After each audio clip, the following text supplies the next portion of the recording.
Hello दोस्तों, नमस्कार। एक बहुत इम्पोर्टेंट अच्छी न्यूज आ रही है और इस न्यूज के तहत जो हमें फाइनेंशियल ट्रांजैक्शन करने के लिए ओटीपी का झंझट पड़ता था, उसका एक सॉल्यूशन आरबीआई निकाल रहा है।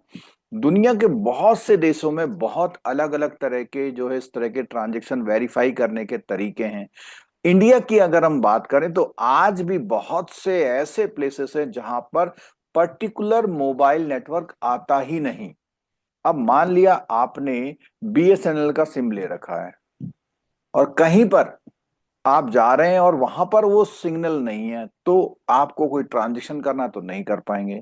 चाहे वो एयरटेल का हो, चाहे वो जियो का हो। तो कई ऐसे प्लेसेस है जहां पर खासकर से जब भी आप कोई फाइनेंशियल ट्रांजेक्शन करते हैं, ट्रांसफर करते हैं, ऐसे डिफिकल्ट एरिया में होते हैं, वहां नेटवर्क नहीं है। मेरे साथ भी कई बार ऐसा हुआ।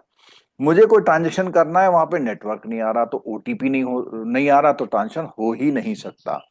तो ऐसे में ये जरूरी हो गया था कोई ऐसा तरीका निकले, क्योंकि अगर आपका मोबाइल नंबर जो डला हुआ है वो केवल एक डलता, वहां पे दो ऑप्शन नहीं होते हैं।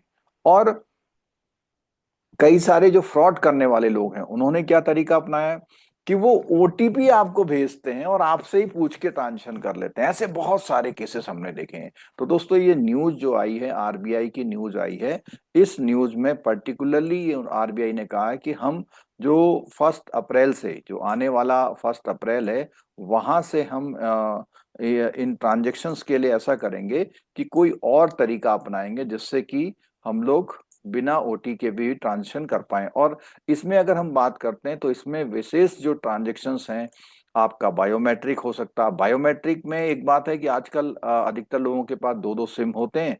तो दो सिम होते हैं, तो मान लिया उसका नेटवर्क नहीं आ रहा, तो किसी का भी या नेट आ रहा है या वाईफाई से नेट मिल जाए, तो नेट आएगा, तो वो सब चीजें हो जाएंगी। तो बायोमेट्रिक जो रजिस्ट्रेशन होते हैं, यानी कि वेरिफिकेशन है, आपके पास स्क्रीन आई, आपने थंब लगा दिया, या फोटो फेस रिकॉग्निशन है, रेटिना रिकॉग्निशन है, वॉइस है, बहुत से तरीके से हैं। तो आपकी पूरी कंसेंट होगी तभी वो ट्रांजेक्शन होगा। तो दोस्तों, ये सब देखने को मिल रहा है और बहुत अच्छा है। 1 अप्रैल से इसको बात करें, और बेसिकली इसे जो बोलते हैं टू फैक्टर ऑथेंटिकेशन, क्या बोलते हैं, टू फैक्टर ऑथेंटिकेशन, और इसको 1 अप्रैल से लाने की बात इन्होंने, आरबीआई ने यहाँ पर की हुई है। और यहाँ पर ये भी बात है कि something the user has, something the user know, और समथिंग द यूजर इज। तो तीन चीजों के बारे में बात करी है यहाँ पे, ठीक है।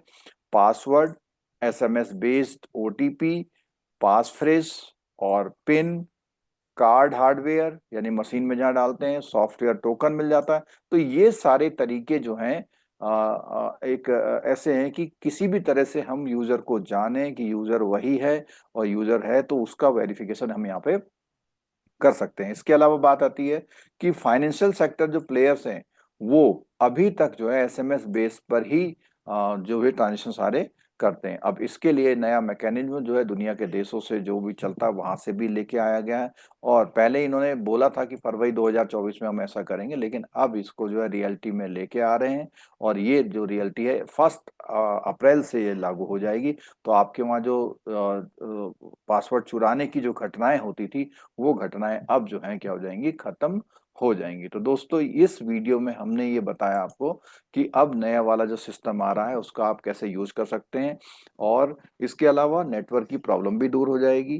तो ये सब जानकारियां थी इस वीडियो में, यहीं तक। अगली वीडियो में मिलते हैं दोस्तों। अगर अभी तक चैनल सब्सक्राइब नहीं किया तो प्लीज चैनल सब्सक्राइब कर लीजिए, क्योंकि ऐसी सारी इंफॉर्मेशन आप तक जब सबसे फास्ट और बहुत आसान तरीके में आप तक पहुंचती है। वीडियो देखने के लिए दोस्तों बहुत बहुत धन्यवाद। Thank you so much.